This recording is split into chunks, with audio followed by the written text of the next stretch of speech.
Fiancé? Yun po ba yung dapat na magiging asawa nyo? Mahinhin na tanong ni Rhea. Yes, but it's just an act and I will pay you. Mahinang saad nito na tila ba walang pwedeng makarinig ng pinag-uusapan nila. Naglilinis lang siya kanina sa opisina ng CEO nang kausapin siya ni Alaric. Ito ang apo ng may-ari ng pinagtatrabahuan niyang kumpanya. Pero, bakit po ako, sir? Tanong ni Rhea, sabay turo sa sarili. Puno ng pagtataka si Rhea dahil wala siyang nakikitang espesyal sa kanyang sarili. Bumuntong hininga si Alaric at pinagmasdan siya ng mabuti.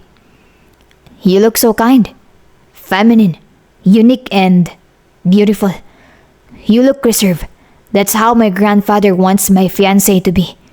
Nangunot ang noo ni Rhea. Hindi ko po maintindihan. Okay, to make it simple, kailangan mo lang magpanggap bilang fiancé ko. Isang gabi lang. Babayaran kita. Ipapakilala lang kita kay Lolo. Umawang ang labi niya. Isang gabi lang po? Pagkatapos, wala na akong gagawin? Magpapanggap lang po ako? Tumango si Alaric. Yes. Simple lang, di ba? I'll pay you a huge amount of money. Pagkatapos nun, pwede ka nang bumalik sa dati mong trabaho na para bang walang nangyari. So, deal? Naiengganyo si Rhea sa sinabi ni Alaric. Isang araw lang at katumbas na noon ang pang-isang buwan niyang sweldo. Makakabili na siya ng pang-grocery nila sa maliit nilang bahay. Mababayaran na rin niya ang utang sa tindahan. Kaya naman nakangiti siyang tumango. Pagka-uwi ni Rhea sa bahay, naabutan niya roon ang kanyang lola na nagtutupi ng mga damit. Habang ang kapatid niya namang 12 anyos na si Rio ay naglalaro ng jackstone sa sahig. Nang mapansin ng dalawa ang presensya niya, ngumiti ang mga ito. Ate! Andyan ka na pala, apo. Nagmano siya sa kanyang lola habang hinalikan niya naman sa noo ang kanyang kapatid. May uwi ka na pong ulam, ate? Oo, bumili na ako ng lutong ulam.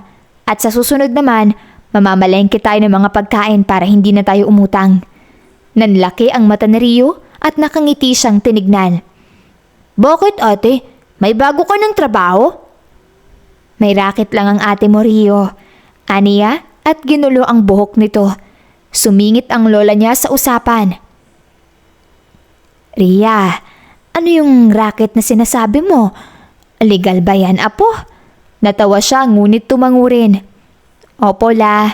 Madali lang naman po. Basta po, ako nang bahala. Kinabukasan, katulad ng usapan, ay may sumundo sa kanyang kotse upang dalhin siya sa mall para siya ay ayusan at bihisan upang magmukhang disente. Mangha siya sa mga pangmayamang mga bestida, make-up at sandals, ngunit mas lalo siyang namangha nang makita na ang itsura sa salamin matapos siyang ayusan ng isang makeup artist. Ang perfect niyo po, ma'am.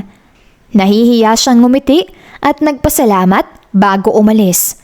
Hindi siya sanay sa takong, kaya naman hindi masyadong mataas ang pinili niyang suotin. Naglagay ng extension sa buhok ang nag-ayos sa kanya, kaya nagmukhang mahaba ang maiksi niyang buhok. Ang suot naman niyang bestida ay kulay itim na hapit sa kanyang katawan. Lula na siya ulit ng sasakyan. Patungo na sila ngayon sa malaking bahay ng lolo ni Alaric.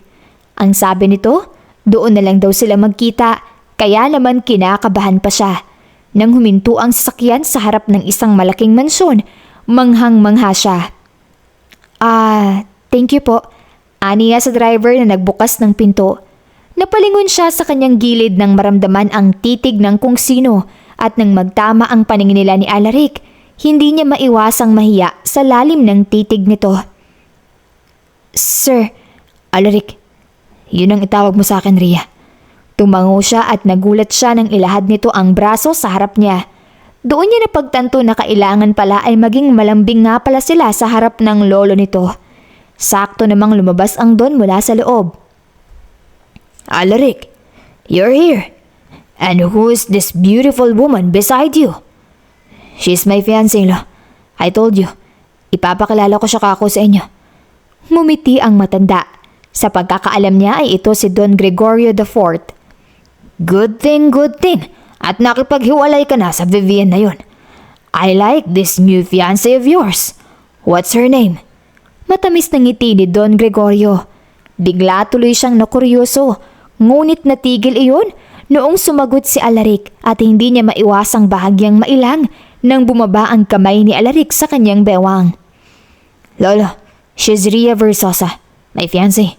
And Ria, Don Gregorio, my grandfather, the owner and founder of Del Mundo Corporation. Good morning, sir. Ikinagagalak ko pong makilala kayo. Good morning! Same here, beautiful Ria. Same here. Ngitidang matanda. Dumiretso sila sa dining hall kung saan may napakahabang lamesa at maraming upuan sa gilid. Marami rin ang putahe at inumin na tila ba gusto niyang mag-uwi para sa kapatid niya at lola. Habang tahimik silang kumakain, nagsimulang magtanong si Don Gregorio. Mabuti na lamang ay pinaghandaan nila ito. So, tell me, saan kayo nagkakilala? Kuryosong tanong ng Don. Sa park po, mahinhin na sagot ni Ria. Kinakabahan siya ngunit pinanatili ang kalmadong boses. Matagal na kayo? Tanong muli ng Don. Pabalik-balik ang tingin sa kanya at sa katabing si Alaric. Bago pa lang, Lolo. Ani Alaric. Tumango ito. Hindi kaya ginagawa mo lang ito dahil sa mana, Alaric? Nakataas kilay na tanong ng Don. Mahinang tumawa si Alaric bago umiling. Of course not, Lo. It's not about that. I just want to marry Ria. Para wala na siyang kawala sa akin. She's the woman that I really want to marry. Ngiti ni Alaric at hinawakan ang kamay niya na nakapatong sa ibabaw ng lamesa. Napalunok si Ria dahil sa naramdamang kakaiba dahil sa tinuran ng lalaki. That's so sweet of you, Apo. Ngiti ng Don. I'm glad at nakahanap ka na ng babaeng tunay mong mamahalin. She's like the young version of Francita, your grandmother. Very feminine and soft. Hindi katulad ni Lo. Putol ni Alaric. Ayoko pong pag-usapan ng tungkol sa kanya. Ria doesn't know anything about her and I intend to keep it that way. The past will remain in the past. She's my present now and my future. Ani Alaric at baling sa kanya. Natigilan siya ng matamis na ngumiti si Alaric at haplusin ang isang pisngi niya. Naalala niya ang usapan nila, kaya naman sinuklian niya ang ngiti nito. Naguguluhan man si pinag-uusapan kanina ng maglolo, ngumiti pa rin siya sa harap ng dalawa.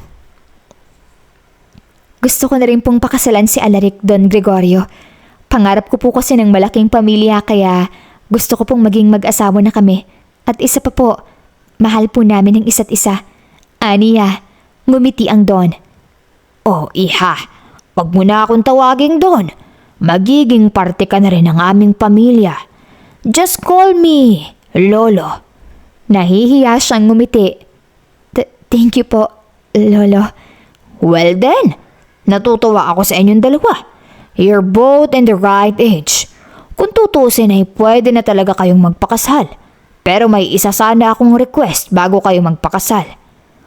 Lumukob ang kaba sa dibdib ni Ria nang magkatinginan sila ni Alaric. What is it, Lo? Tanong ni Alaric. Gusto kong ipakita nyo sa akin kung gaano katatag ang relasyon nyo. Gusto kong makita kung tunay nga ba ang pagmamahal na nararamdaman ninyo kahit sa loob lang ng 2 buwan. Nakangiting saad ni Don Gregorio. Halos mabitawan ni Ria ang hawak na kutsara dahil sa sinabi ng Don. Pareho silang natulos ni Alaric sa upuan at hindi agad nakahanap ng salita.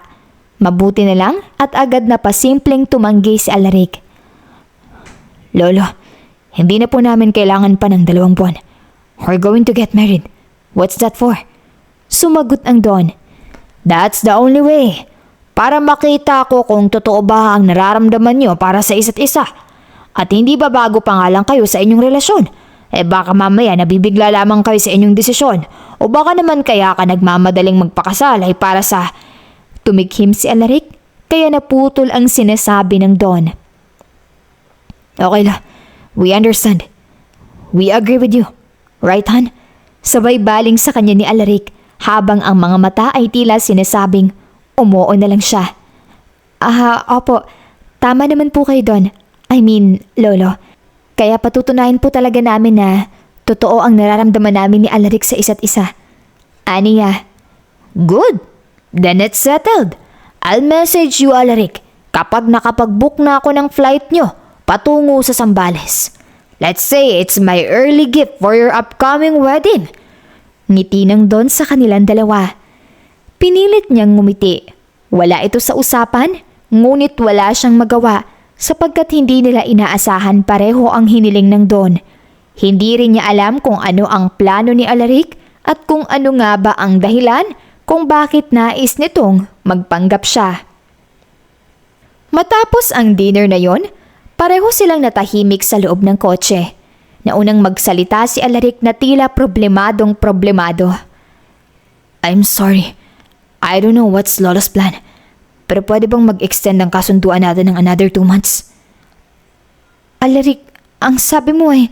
Napabuntong hininga si Alaric, saka nagsusumamong tumingin sa kanya. Please, Ria. I'll triple the pay. I'll do anything. Ikaw nang naipakilala ko kay Lolo. Hindi na ako maaaring humanap pa ng ibang babae. Nagdadalawang isip si Ria sa sinabi ni Alaric. Paniguradong hindi ito magiging madali, lalo na at hindi siya sanay sa pagpapanggap. Ngunit sa ibang banda, naisip niyang ang halagang ibabayad ni Alaric ay malaking tulong din. Hindi lang sa pinansyal niyang problema, ngunit pati na rin sa pagpapagawa ng bagong bahay para sa kanyang pamilya. Sige, labas sa ilong niyang sang-ayon. Thank you. Thank you, Ria. Ani Alaric na tila nabunutan ng tinik sa dibdib. 2 months, and after that, I'll give you anything you want. Dagdag pa nito. Bumuntong hininga si Ria.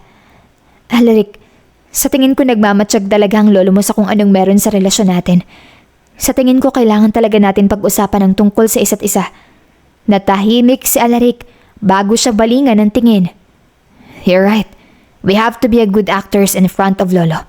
So as my fiancé, kailangan maging sweet tayo sa isa't isa. Our call sign will be Han. Paniguradong baka nag-hire din siya ng mga mata para mag-obserba sa atin, kaya kailangan nating mas mag-ingat. Tumango siya bilang pagsang-ayon sa sinabi ng lalaki. Yung sinabi pala ng lolo mo kanina about sa 2 months na stay, hindi kasi ako pwede. May trabaho ako at... Ria, I know that. Ako nang bahala sa trabaho mo. You'll have a 2 months leave, pero sa loob ng 2 buwan na mawawala ka, bayad ang trabaho mo. Pero ang lola at kapatid ko kasi... Magpapadala rin ako ng makakatulong ng lola mo at ng kapatid mo para may maging katuwang siya sa bahay. Kukuha ako ng katulong sa mansyon na mamamalengke at maglilinis sa bahay nyo habang wala ka. Magbibigay din ako ng budget for your groceries at monthly bills. Anything else? Napaawang ang labi na umiling siya kay Alaric. Minsan, gusto niyang tanungin ito kung bakit tila ba handang gawin ang lahat ni Alaric para lang mapaniwala ang lolo niya na may relasyon sila. Ngunit pinipigilan niya ang sarili. Para sa kanya, kung ano man itong ginagawa nila ngayon, isang trabaho lang, isang transaksyon sa pagitan nilang dalawa. Pagka-uwi sa bahay, naabutan niya pa ang lola at kapatid na nanonood ng TV sa sala. Katulad ng nakasanayan, nagmano siya at humalik sa kapatid. Ginabi ka yata ngayon, puna ng kanyang lola. Opo. May pinagawa po kasi yung boss ko aniya at hindi makatingin. Nais niyang magpaalam tungkol sa pag-alis pero kinakabahan siya. Gayunpaman ay tumikim siya upang buksan ang usapan. Magpapaalam po pala ako sa 1 linggo po. Mabawala po ako ng 2 buwan. Pero may pupuntang tao po rito para tulungan kayo habang wala po ako. Nangunot ang noo ng kanyang lola at napalunok siya nang paningkitan siya nito ng mata. Hindi ba't janitress lang ang trabaho mo sa Del Mundo? Bakit mawawala ka ng 2 buwan? Wala siyang makapang salita sa tanong ng iyon ng lola. Huwag mong sabihin. Pabitin itong sabi kaya naman kinabahan siya. Lola, kasi huwag mo sabihing na-promote ka na sa trabaho at hindi mo lang sinasabi. Pagak siyang tumawa bago umiling. Basta po Ginagawa ko po ang trabaho na to para hindi na tayo magipit at magkautang. Ngiti niya. Iyon naman talaga ang mahalaga. Mula pa noon sa buhay niya, ang lola at kapatid. Ito ang dahilan kung bakit kahit gaano kahirap ang buhay, pinipilit niyang kumayod at magsumikap. Kinaumagahan, kagaya ng dati ay balik siya sa trabaho. Mariin niyang hawak ang mop floor habang naglalampaso sa 5th floor. Malapit na siyang matapos nang halos maniga siya sa kinatatayuan, malapit sa elevator, nang marinig ang mga yabag at pamilyar na boses ng isang lalaki. Well, I definitely invite you, compadre. The wedding will be done sooner. Alam mo naman si Alaric, gusto agad itali ang mapapangasawa niya. Sabay tawa ng matanda. Hindi siya maaaring magkamali. Boses iyon ng Don. At dadaan ito ngayon sa gawin niya. Kaya naman mas nilaglag niya ang bangs sa mukha upang hindi siya nito makilala. May kasama naman ito mga businessman. Ngunit kinakabahan pa rin siya. That's great, Gregorio. Wala ka pang apo sa tuhod. Mabuti na iyang gumawa na si Alaric. Dagdag ng isang matandang lalaki. Pasimple siyang gumilid at dahan-dahang nilampaso ulit ang gawin niya sa kaliwa kahit natapos na niya iyong linisan. Yes, kaya nga pinaplano kong doon muna sila sa Zambales para mas magkaroon sila ng oras sa isa't isa at mapabilis ng paggawa ng apo ko sa tuhod. Papalampas na ang mga ito nang mabitawan niya ang hawak na map dahil sa sinabing iyon ng Don. Bahagyang naging malakas ang epekto ng pagbagsak ng map sa tiles sa sahig. Naagaw din niya ang atensyon ng ilang Ginoo, kaya naman mas lalo siyang yumuko at mabilis na tinayo ang map. Miss, are you okay? Tanong ng isang lalaki. Tumango siya nang hindi nag-aangat ng tingin. Ramdam niya ang matinding kaba nang makita ang papalapit na itim na sapatos ng Don. This girl looks familiar. Hindi natuloy ang anumang sasabihin ng Don dahil sa lalaking dumating. Gentlemen, hinihintay na po kayo ni Sir Alaric sa conference room. Ani ng lalaking sekretarya ni Alaric. Binigyan pa siya ng isang tingin ng mga ito bago nagpa siyang lumakad na paalis. Doon lang siya tila nakahinga ng maayos nang wala na ang mga Ginoo. Ngayon pa lang ay kinakabahan na siya sa mangyayari sa kanila ni Alaric sa Zambales, lalo pa at narinig niya ang sinabi ng lolo nito.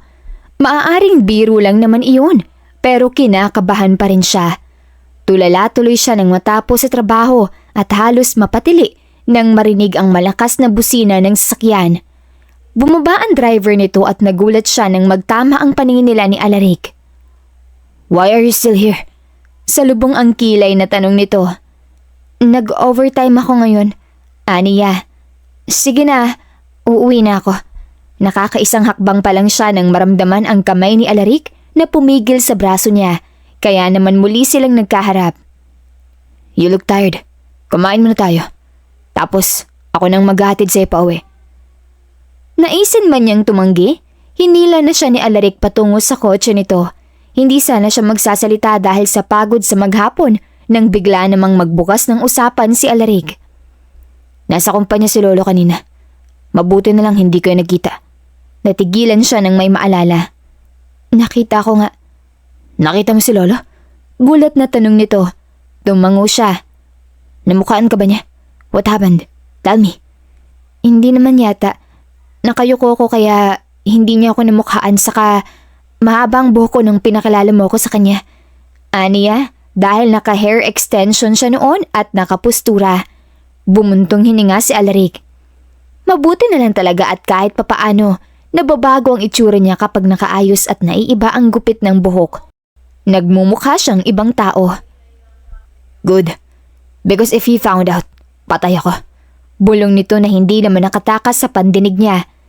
Minsan ay nais niyang tanungin si Alaric sa mga pinaplano nito, ngunit kapag sumasagi sa isip niyang wala siyang karapatang magtanong, tumatahimik na lamang siya. I don't want us to be awkward, Ria. Kapag ginalingan natin ang pag-arte, baka wala pang 2 buwan, pahintuin na tayo ni Lolo. Saad ni Alaric bago isubo ang kinakaing steak. Okay, sige. Gagalingan ko. Ngiti niya. Thanks, Ria. You know, you don't really have to change yourself. Just be sweet to me. Dahil gusto ka na ni Lolo, Unang kita pa lang niya sa'yo. Nasa isang restaurant sila ngayon at panigurado siyang mga mararangyang tao lang ang kumakain dito dahil bukod sa kakaunti lang ang tao, mukhang mamahalin din talaga ang mga sineserve na pagkain. Muli niyang binalingan ng tingin si Alaric. Napakagwapo ng mukha nito na tila lumabas sa isang magazine bilang modelo. Hindi pa niya ito lubusang kilala, ngunit ramdam niya na hindi naman ito masamang tao. Alaric, maipapangako mo ba na walang mangyayaring hindi maganda sa lola at sa kapatid ko habang wala ako? Tanong niya nang makababa sa kotse nito. Halos nakatingala siya ngayon kay Alaric habang halos nakasandal na siya sa pintuan ng kotse dahil sa kanilang distansya. I promise, magpapadala din ako ng guards dito na mag-a-update sa atin habang nasa Zambales tayo. I'll assure you they will be fine. Bumuntong hininga siya bago tumango. Muling nagtama ang paningin nila ni Alaric. Siya ang unang nagbawi ng tingin. Okay, thank you. Ingat ka sa pag-drive. Aniya, ngunit takang lumingon ulit siya kay Alaric nang hindi ito tuminag. May maliit na ngiti sa labi ni Alaric na tila ba may biglang naisip at halos mahigit niya ang hininga nang humakbang pa ito ng palapit sa kanya. Ria, you're too cute. Sa tingin ko kailangan umpisahan na natin ang pagpapractice ngayon para hindi ka mabibigla kung sakaling halikan kita sa harap ni Lolo o ng ibang tao. Can I kiss you, Ria? Kumalabog ang dibdib ni Ria dahil sa tanong na iyon ni Alaric habang nanlalaki ang mga matang nakatingin dito. Hindi niya alam ang isasagot at bakit nga ba nakalimutan niyang fiancé niya nga pala si Alaric. Yun ang gagampanan niya. Paniguradong minsan ay kailangan niya itong halikan kahit sa pisngi lang. Hindi siya sumagot sa tanong na iyon ni Alaric. Nag-iinit ang mga pisngi niya at nagmamadaling nagpaalam paalis. Nang makapasok sa loob ng kanilang bahay, ramdam niya pa rin ang kaba sa dibdib. Hindi ito maaari at alam niya yun, una pa lang. Mabilis na lumipas ang mga araw at ngayon na nga ang araw ng pag-alis nila ni Alaric patungo sa Zambales. Hindi niya alam kung paano ito pakikitunguhan ngayon dahil sa huling naging usapan nila.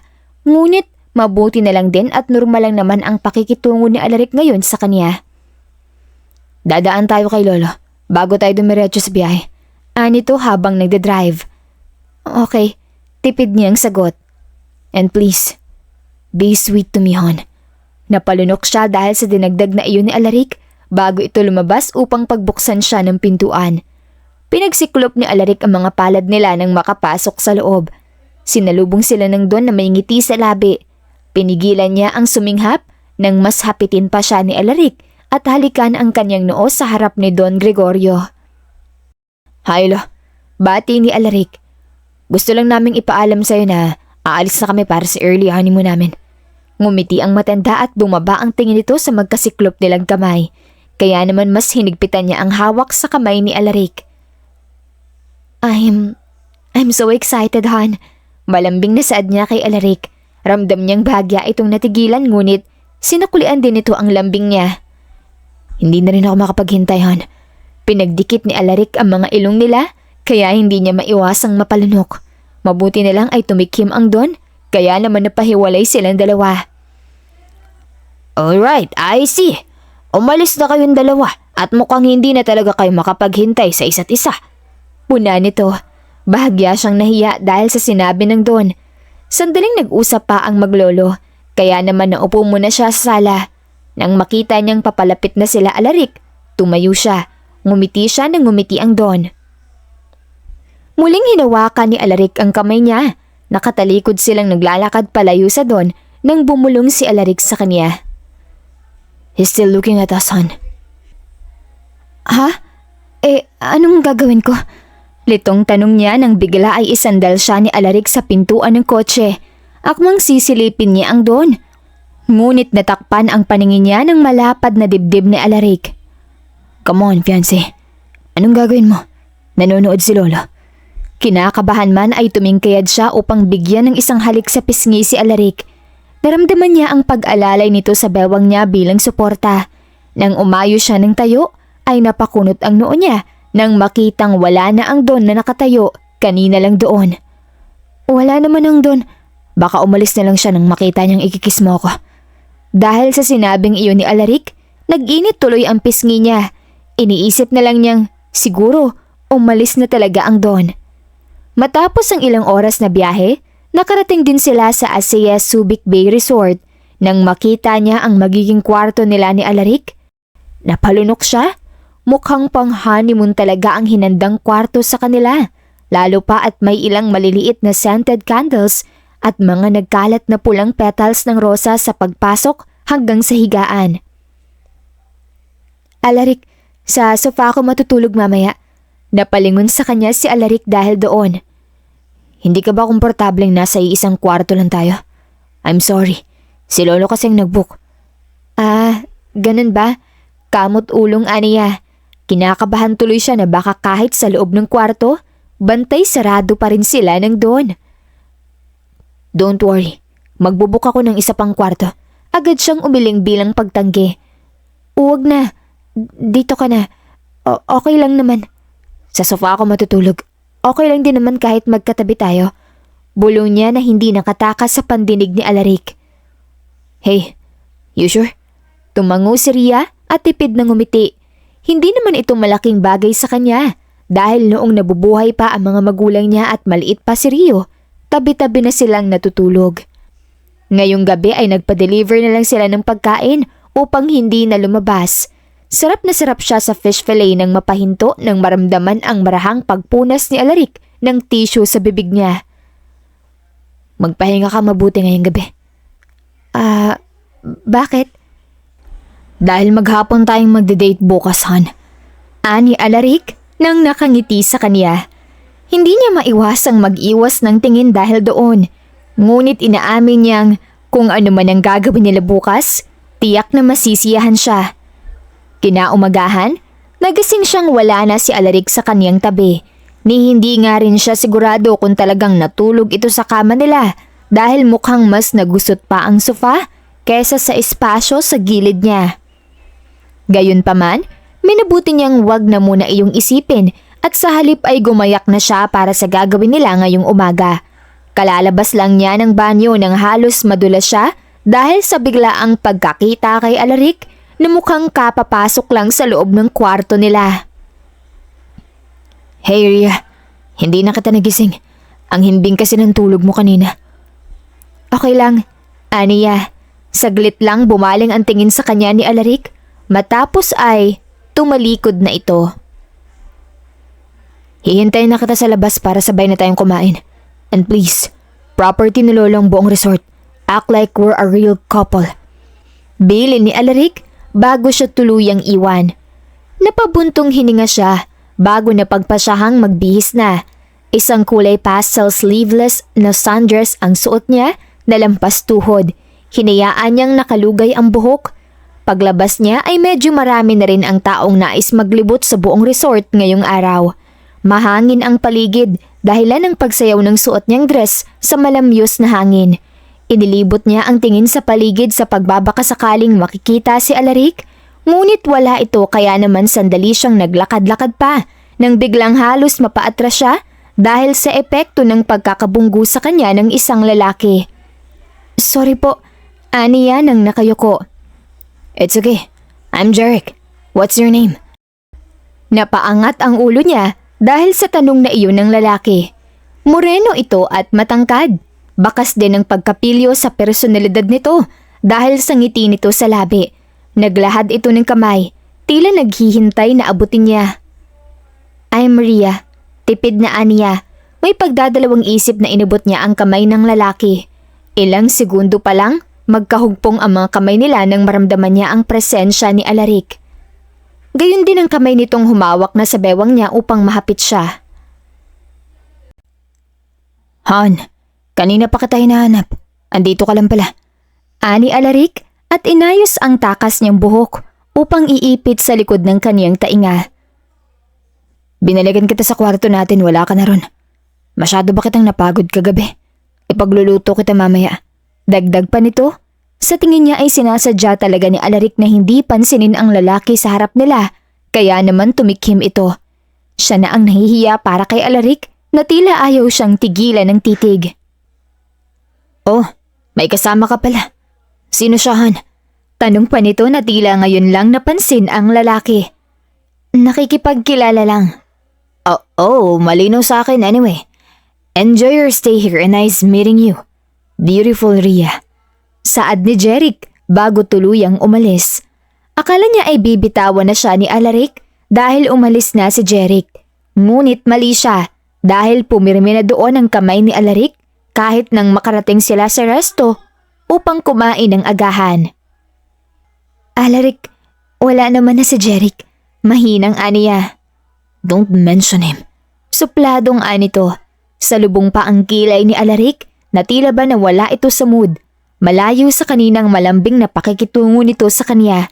Kung hindi lang sila nagpapanggap, iisipin talaga niyang nagsiselos ito. Gusto mo bang bumalik na lang tayo sa suite natin? Suhestyon niya. No way. Date natin ang araw na to. And besides, ang ganda-ganda ng fiancé ko para itago ko lang sa kwarto.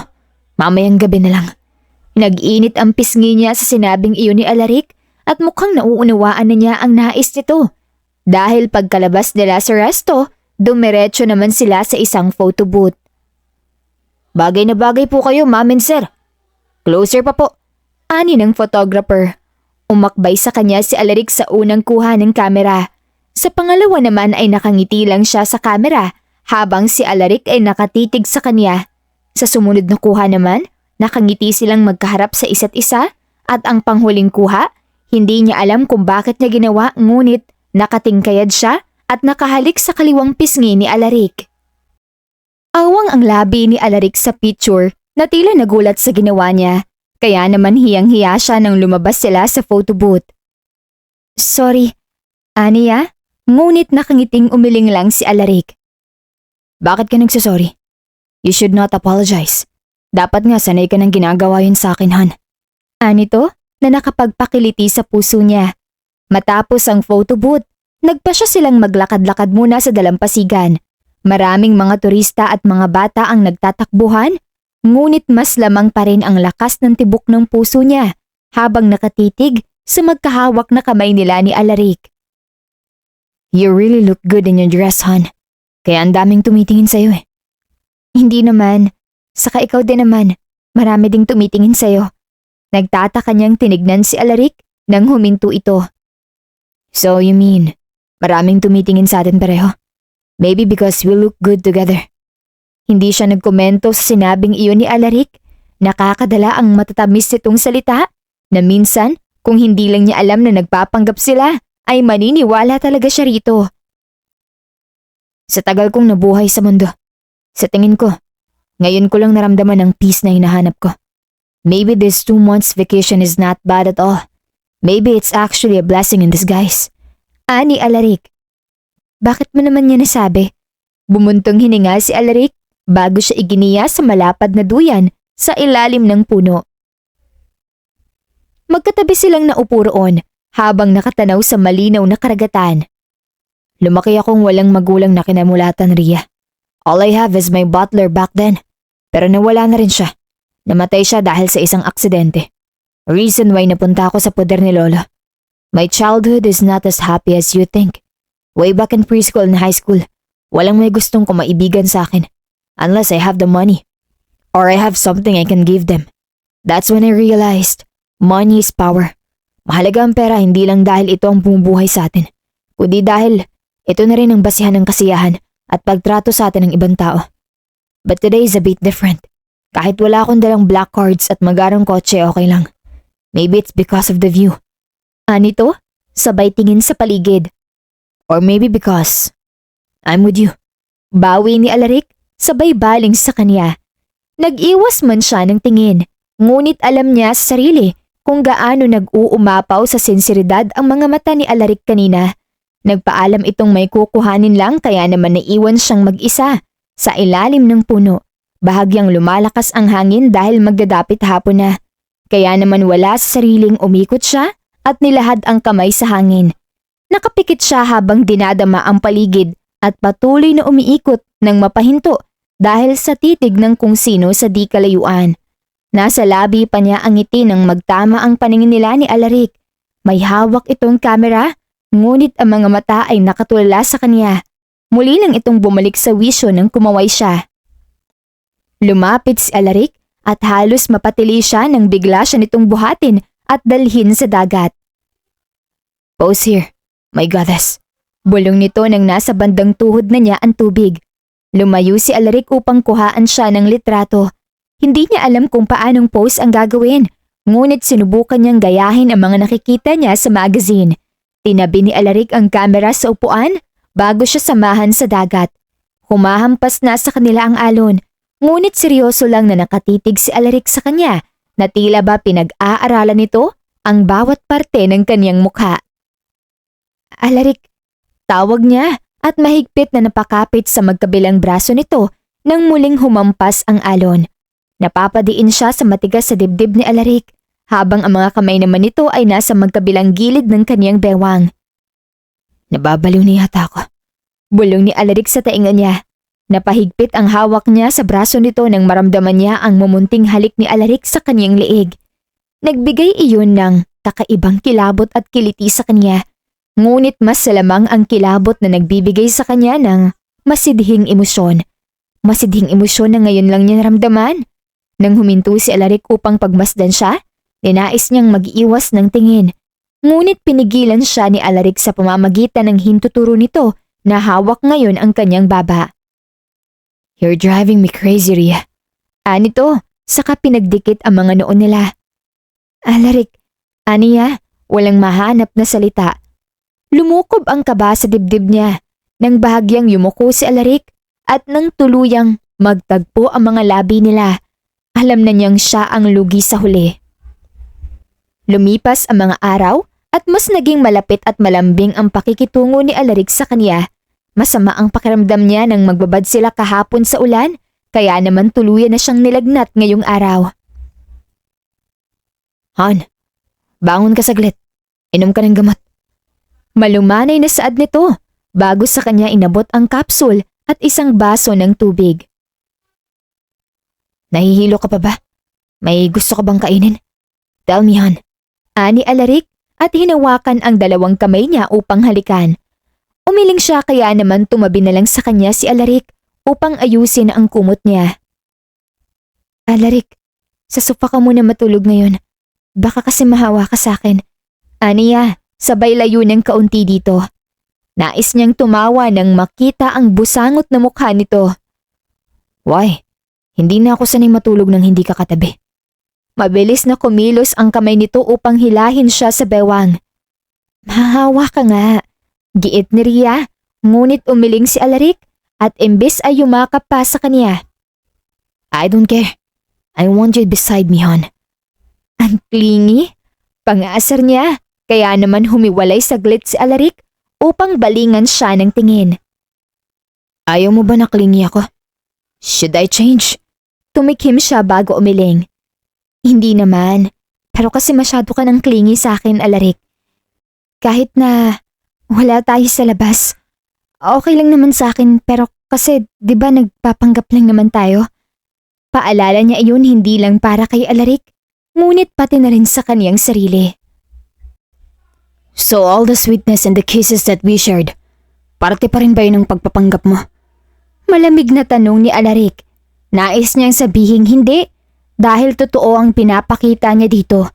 Ngunit ayaw niyang isipin ni Alaric na may nararamdaman na siya rito.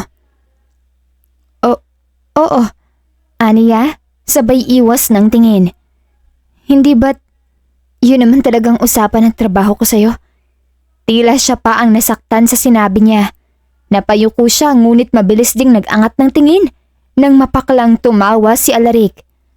So ako lang pala yung pabiting saad nito. Alright, I get it.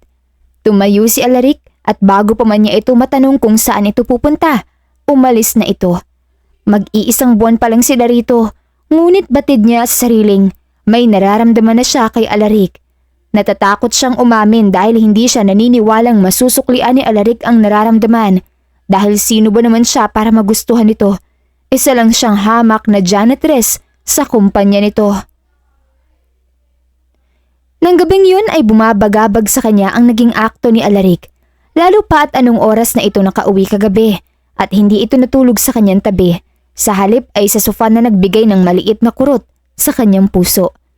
Kinabukasan, nang magkapungguan sila ni Alaric habang gumagayak upang subukan ang jet ski, ramdam niya kung gaano kabilis na umiiwas si Alaric na tila ba ayaw nitong madikit sa kanya. Kaya naman habang naglalakad sila patungo sa dagat, hindi niya maiwasang makaramdam ng bigat at lungkot. Hindi niya maunawaan ang panlalamig ng lalaki. Kapag ganito ang alon, huwag niyo pong biglain ang throttle. Paliwanag ng staff, sabay turo sa hawakan ng jet ski habang kausap si Alaric. Nag-iwas si Rhea ng tingin nang maramdaman ang titig ni Alaric at sa halip ay pinagpokusan na lang niya ang pagsusuot ng sariling life vest. Ngunit sa kasamaang palad, hindi niya iyon maisarado ng maayos. Kaya naman lumapit ang isang staff na lalaki upang tulungan siya. Hinigpitan nito ang strap niya sa gilid. Okay lang po ba, ma'am? Nahihiyang umiling siya sa staff. Okay lang, salamat. Hindi pa tapos sa pag-aayos ang staff nang lumapit si Alaric sa kanila. Ako nang mag-aayos sa fiancé ko. Anito, kaya naman nahihiyang umalis na ang lalaking staff. Ang kaninang ayos ng lalaki ay muling inayos ni Alaric. Masikip ba? Tanong nito kaya umiling siya. You should have asked for my help instead of some random guy out there, hon. Bulong nito sa tainga niya, saka siya hinapit papalapit ni Alaric. Umahon tuloy ang pagkalito at inis kay Rhea. Kaya naman, inis niyang tinulak si Alaric sa dibdib upang mapalayo ito. Lumakad siya patungo sa dalampasigan. Rinig pa niya ang tawag ni Alaric, ngunit nagbingi-bingihan siya at hindi iyon pinansin. Hanggang sa sumakay na sila sa jet ski, hindi niya pinapansin si Alaric. Balak niyang hindi kumapit sa bewang nito ngunit ang lokong lalaki, binilisan ang pagtakbo. Alaric! Suway niya at walang nagawa kundi kumapit sa bewang ni Alaric, ngunit tumawa lang ito na tila nag-e-enjoy pa. Yumakap ka kasi sa akin, hon. Pangaasar nito. Tigilan mo nga to, mahuhulog pa ako sa ginagawa mo. Yun nga ang gusto ko eh. Ano? Lumakas ang kabog ng dibdib niya dahil sa sinabing iyon ni Alaric. Dalawa kasi ang ibig sabihin nun sa kanya. Ayaw niyang paasahin ang puso ngunit nalilito na siya sa mga pinapakitang akto ni Alaric. Naiinis na talaga siya kay Alaric, kaya naman nang matapos sila sa jet ski, mabibilis ang lakad na nagtungo siya at pumasok at nakihalubilo sa ibang tao sa loob ng resto bar. Maaga pa, kaya naman mangilan-ngilan pa lang ang tao. Ngunit dahil sa kuryosidad sa in-order ng babae sa counter, umorder din siya ng isang baso ng champagne na tansya niya ay hinaluan ng prutas. Mahina lang ang tama pero ramdam niyang sapat na para lumuwag ang dibdib. Nang makakalahati na niya ang baso, naramdaman niya ang hawak ng kung sino sa kanyang bewang, dahilan para mahinto siya sa pag-inom. Inirapan niya si Alaric at akmang bababa na sa mataas na upuan ng bar stool nang ipirma siya nito. Dahil nakaupo siya ay bahagyang nakatingala siya ngayon sa lalaking kaharap. Ang aga mo namang uminom, hon. Kalmadong wika ni Alaric. May problema ba tayo? Ayoko na. Ani Rhea. Okay, let's go to our room now. Umiling si Rhea, kaya naman nangunot ang kilay ni Alaric. Ayoko na, Alaric. Mariing wika ni Rhea. Nais niyang magpasalamat sa alak dahil sa lakas ng loob na binibigay nito sa kanya ngayon. What do you mean? Come on, halika na sa kwartohan. Baka pagod ka na. Iniwas niya ang kamay ng hawakan iyon ni Alaric. Alaric, ayoko na nga. Nalilito na ako sa mga pinapakita mo. Nung nakaraan at kaninang umaga malamig ka. Tapos ngayon lalambing ka na naman sa akin na para bang gusto mo ako. Ayoko na. Uuwi na lang ako kasi kung ikaw magaling magpanggap, ako hindi. Nangingilid na ang luha sa mga mata niya, ngunit tinatagan niya ang loob. Sinamantala niya ang katahimikan ni Alaric, kaya muli siyang nagpatuloy. Kaya pwede ba? Tigilan mo na to. Kasi mas lalo lang akong mahuhulog sa'yo. Ayoko nang magpanggap, Alaric. Aniya at akmang bababa na sa upuan nang muli siyang tigilan ng lalaki. Ayoko na rin magpanggap, Rhea. Anito na kumurot sa puso niya, kaya naman bigo siyang napayoko. Ayoko na rin magpanggap na wala akong nararamdaman sa'yo. Kasabay ng pagkagulat niya ay ang pagyuko ni Alaric sa kanya upang pagtagpuin ang labi nila. Malamyos lang ang galaw nito na tila sinusuyo siya, ngunit nang maalala niyang nasa resto bar sila, Lumayo siya kay Alaric. Nakuha ni Alaric ang ibig niyang sabihin, kaya naman nag-init ang pisngi niya nang itaas baba nito ang hawak sa magkabila niyang bewang at marahang kagatin ang kaliwang tenga niya bago bumulong. Usap tayo sa kwartohan. Pagkasarado ng pintuan, hinarap niya si Alaric para sana makipag-usap. Ngunit nang isandal siya nito sa pinto at ilagay ang parehong braso niya sa leeg nito, alam na niyang ibang pag-uusap ang nais ni Alaric. Tell me to stop and I will. Bulong ni Alaric sa pagitan ng halik. Ngunit tila napipi na si Rhea na tanging ang iniisip na lang ay ang masarap at nakakadalang halik ni Alaric kasabay ng mararahang haplos nito sa ibabaw ng kanyang tiyan. Come on, Rhea. Patigilin mo na ako habang kaya ko pahan. Anito, umiling siya. Huwag kang humintuhan. Saglit na natigilan si Alaric. Ngunit nang muling magtagpo ang mga mata nila, ay may kinang doon na ngayon lang niya nakita. I'm gonna marry you for real after this, hon. Wika ni Alaric bago siya buhatin at ilagay sa ibabaw ng kama. Sigurado siya sa nararamdaman kay Alaric. Kaya naman, ano pa man ang kahihinat na nang gagawin nilang ito, hindi niya iyon pagsisisihan, lalo na at tiyak niyang si Alaric lang ang lalaking tinitibok ng puso niya na handa niyang ibigay ang lahat para rito. Huling linggo na nila ngayon sa Zambales at pagkatapos ay babalik na sila sa Maynila upang bumalik sa dati. Natatakot siya sa kaharapin kapag bumalik na sila sa realidad, ngunit nakakalimutan niya iyon tuwing makikita niya ang tuwa sa mga mata ni Alaric habang kausap ang kanilang wedding coordinator sa telepono. Yes, we'll be there. Malapit na kaming umuwi. Ang fiancé ko ang pipili sa lahat. Her favorite color in flowers will be included. Nang matapos itong makipag-usap sa wedding coordinator, ay lumapit si Alaric sa kanya upang bigyan siya ng halik sa noo. Aren't you excited, hon? Kinakabahan ako. Aniya, ngunit magaan na ngumiti lang si Alaric at hinawakan siya sa magkabilang pisngi. Everything will be fine, hon. Haharapin natin to na magkasama. Ang mga salitang yun ay sapat na para magtiwala at gumaan ang pakiramdam ni Rhea. Ngunit siguro nga masyado siyang umasa, masyado siyang nagtiwala at baka nga masyado siyang nangarap. Dahil sa kalagitnaan ng pag-aayos ni Alaric ng kanilang kasal, nakatanggap siya ng tawag mula sa Don. Rhea, iha, naaksidente si Alaric and Vivian is here. Sinasabi niyang siya pa rin ang fiancé ni Alaric at binayaran ka lang daw ni Alaric para magpanggap. Is that true? Nanginginig niyang nabitawan ang telepono dahil sa tanong na iyon ng Don. Hindi niya alam kung ano ang unang iisipin. Ang aksidente ba ni Alaric? O ang alamin kung sino si Vivian? O di kaya ay ang katotohanang nahuli na sila ngayon ng Don sa kanilang pagpapanggap? Alinman sa tatlo ay nahihirapan siyang harapin, ngunit sa kabila nito, nagtungo pa rin siya sa ospital upang malaman ang lagay ni Alaric. Papasok pa lang siya ay rinig niya na ang boses ng matanda at ang babaeng si Vivian. Leave, Vivian. You know, I don't like you for Alaric even before. Hindi ako maniniwala sa'yo hanggat hindi ko naririnig ang side ni Rhea.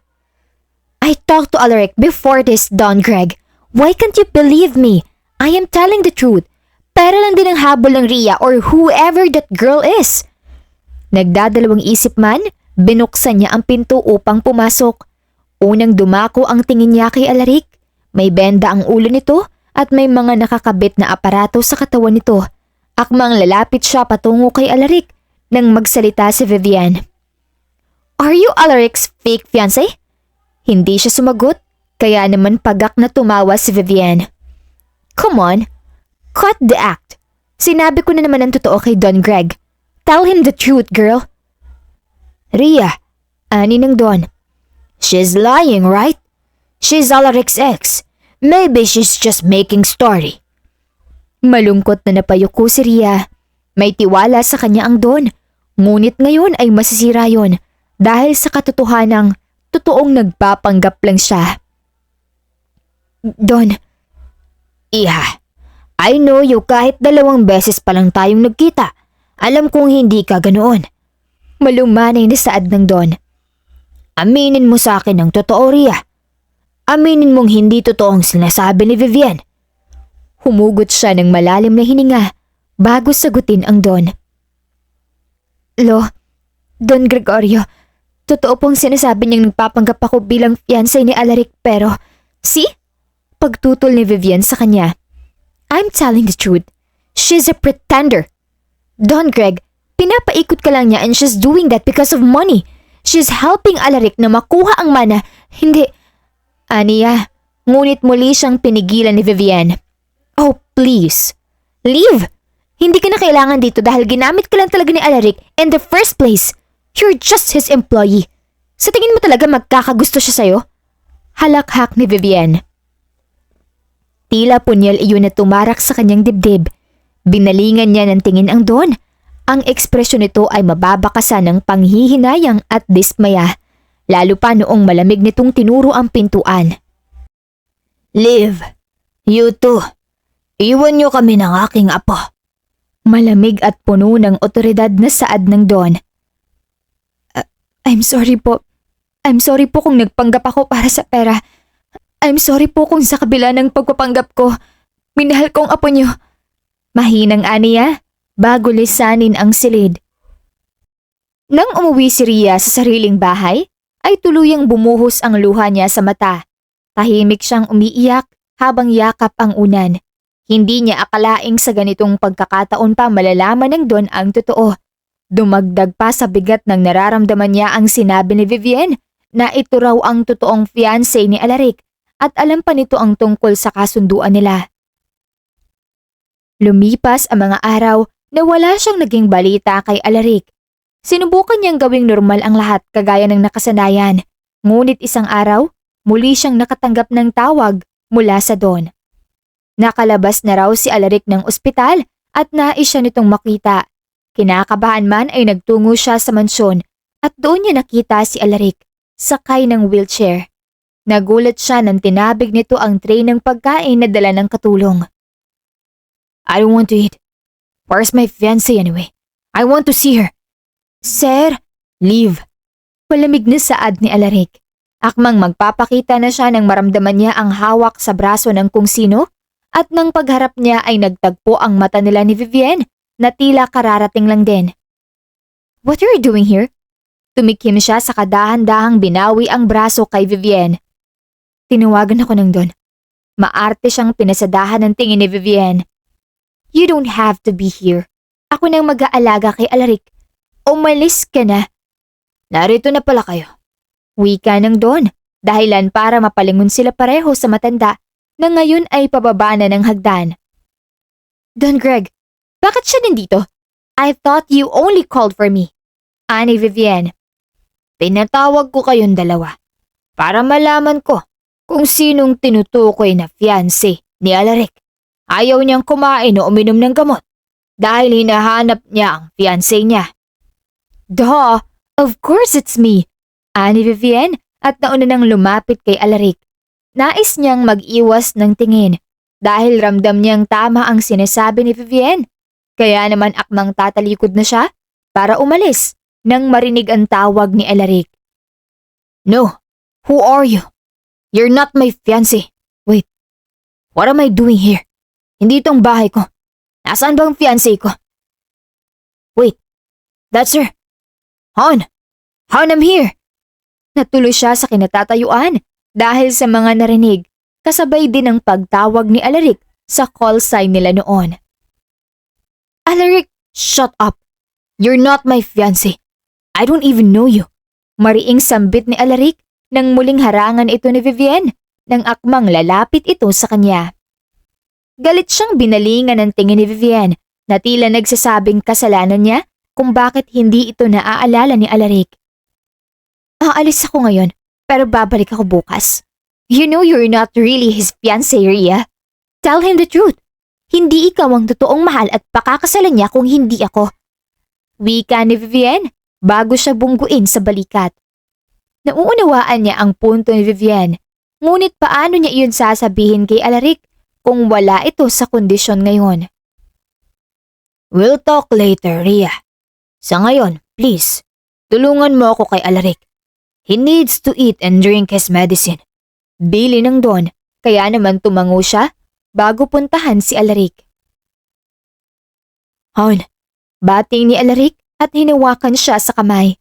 Ang pagdampi ng mga balat nila ay nagbigay ng kakaibang kaba kay Rhea, ngunit pinilit niyang patayin ang damdaming yun at sa halip ay pagpukusan ang pagpapakain kay Alaric. Why are you so silent, hon? May nagawa ba akong mali? Malungkot na tanong ni Alaric, kaya umiling siya. Hindi.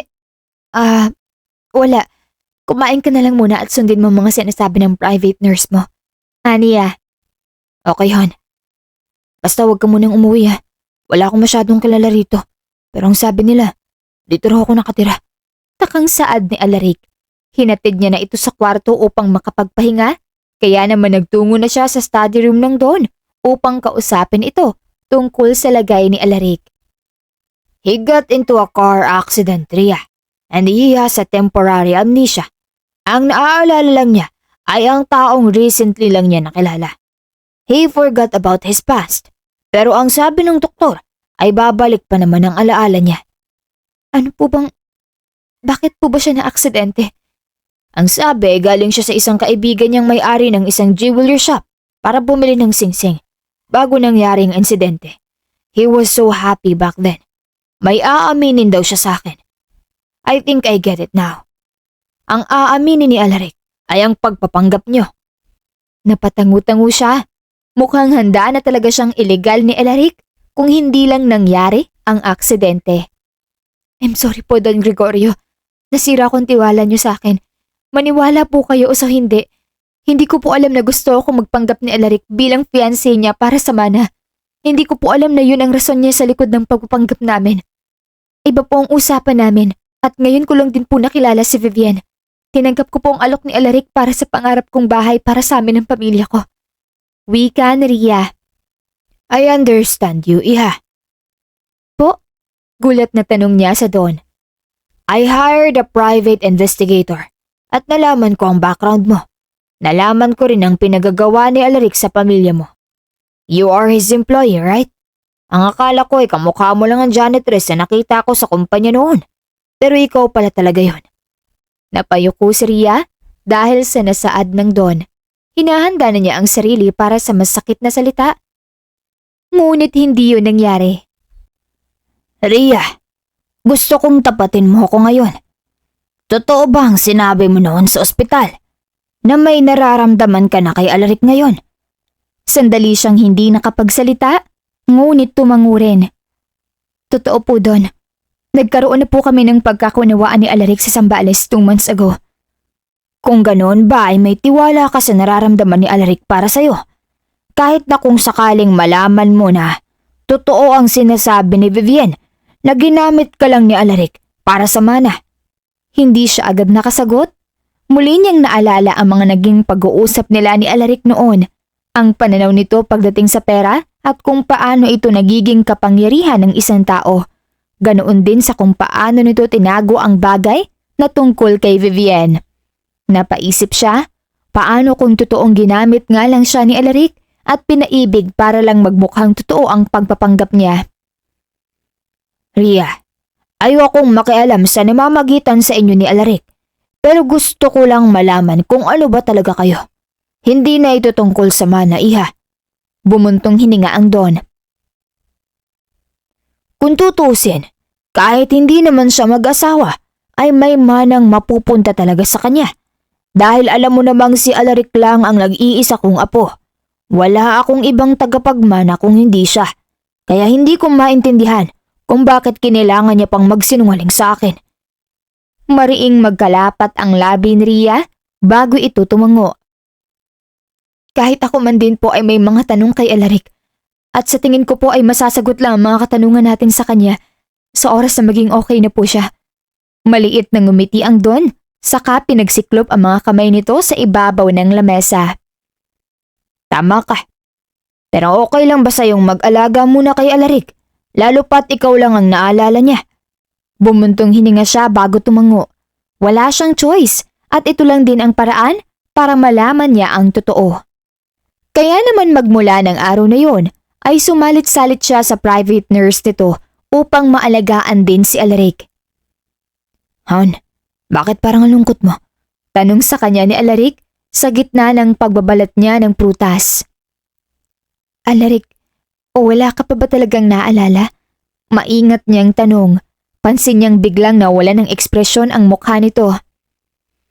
Ang naalala ko lang ay tayong dalawa. At ikakasal na tayo, hindi ba? Ngumiti siya ng pilit bago tumango. Pinagmamasdan niya si Alaric.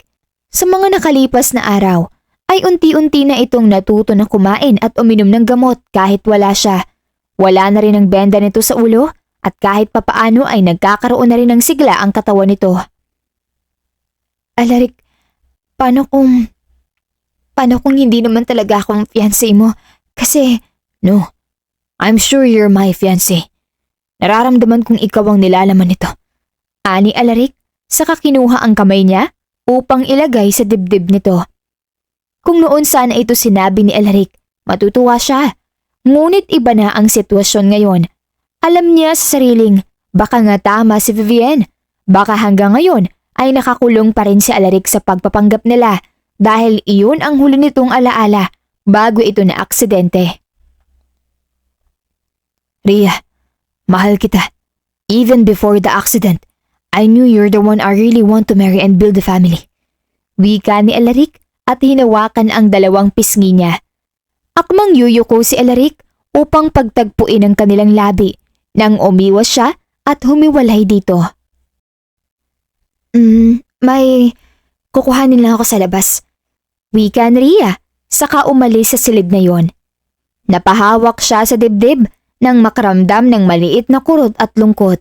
Mahal niya rin si Alaric, ngunit ang katotohanang maaaring niloloko lang siya nito ay humahad lang ngayon sa nararamdaman niya para sa lalaki. Pauwi na siya nang makabungguan si Vivienne. Papasok ito ng mansyon habang siya ay palabas. Hanggang kailan mo kukunin ang lugar ko sa buhay ni Alaric, Ria? Are you really that desperate for money? Hindi na sana niya ito papansinin nang marahas siyang hiklatin ni Vivienne sa braso. Ayoko makipagtalo sa'yo, Vivienne. Hindi ka rin naman makikinig sa side ko. Mabuti pa, aalis na ako. No! Why are you leaving? You're avoiding this conversation? Kasi gustong-gusto mo rin talaga na nasa sa'yo ang atensyon ni Alaric. Gusto mo ng pera. I can give that to you. Just live our life. Hindi mo naman talaga mahal si Alaric dahil pera lang ang habol mo sa kanya, di ba? Because you're just a squatter. Cheap and poor. Napakuyom ang mga kamao ni Ria. Hindi niya nais na makipagsakitan kay Vivienne, ngunit talagang sinusubukan siya nito. Sabihin mo na kung anong gusto mong sabihin, Vivienne. Wala akong pakialam kung anong tingin mo sa akin. Pero gusto ko lang din malaman mo na minahal ko si Alaric sa mga panahong magkasama kami. Liar! Hiyaw ni Vivienne at akmang sasampalin siya, ngunit natigil sila sa malamig na boses ng isang lalaki. Vivienne, Pareho silang napatingin sa pinanggagalingan ng malamig na boses.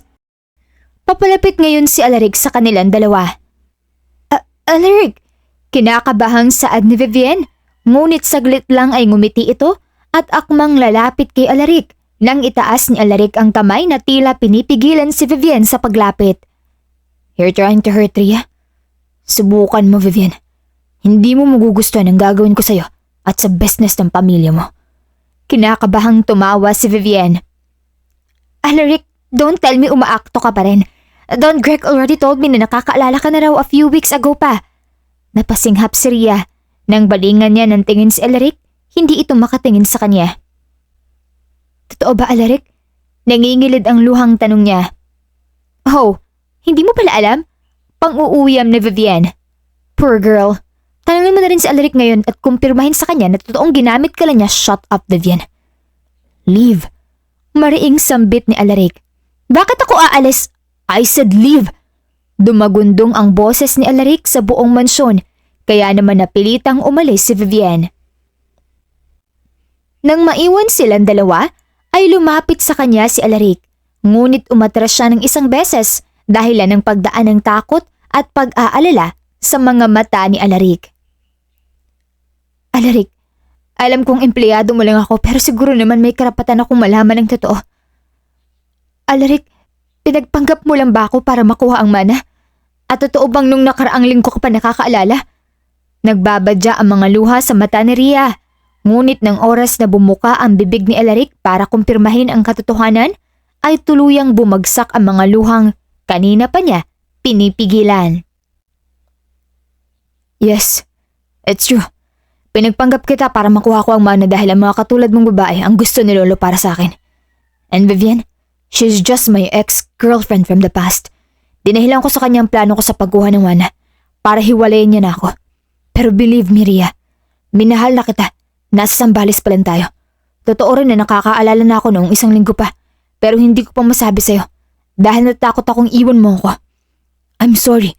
Naputol ang pagsasalita ni Alaric nang marahas na dumapo ang palad ni Ria sa pisngi nito. Iiwan talaga kita. Kasi ang hirap mong mahalin. Ang sakit mong mahalin, Alaric. Aniya at tumalikod habang marahas na pinupunasan ang mga luhang patuloy na umaagos. Ria, hon, I'm sorry. Magbabago ako. Papatunahin ko ang sarili ko sa'yo. Please, naiiyak na ring saad ni Alaric, sabay yakap sa kanya mula sa likod. Nanghihina si Alaric, kaya naman sinamantala niya ang pagkakataon na iyon upang sabihin ang mga salitang matagal nang bumabagabag sa isipan niya. Ramdam niya ang panghihina ni Alaric, gayon din ang mga luha nito na nararamdaman niyang tumutulo sa kanyang balikat. Magbago ka para sa sarili mo. Hindi para sa akin, Alaric. Siguro kung tayo talaga, magtatagpo pang landas natin. Aniya, bago buong lakas na alisin ang yakap ni Alaric sa kaniyang bewang. Masakit pa rin hanggang ngayon ang nakaraan na iyon para kay Alaric. Ilang beses siyang humingi ng tawad at nagmakaawa kay Ria, ngunit umalis pa rin ito at nauunawaan niya iyon dahil nasaktan niya si Ria. 3 taon na? 3 taon na rin mula nang namayapa ang Don at 3 taon na rin niyang patuloy na sinusuyo si Ria sa pamamagitan ng pagpapadala ng mga bulaklak at sulat. Ngunit kahit isang beses ay hindi ito sumagot sa kanya. Nawawala na siya ng pag-asa na baka kaya wala nang pakialam sa kanya si Ria ay dahil wala na rin itong pagmamahal sa kanya. Lolo, wala na po yata talagang pag-asa. Ayaw na niya sa akin. Hindi na niya ako mapapatawad. Susuko na ba ako, lo?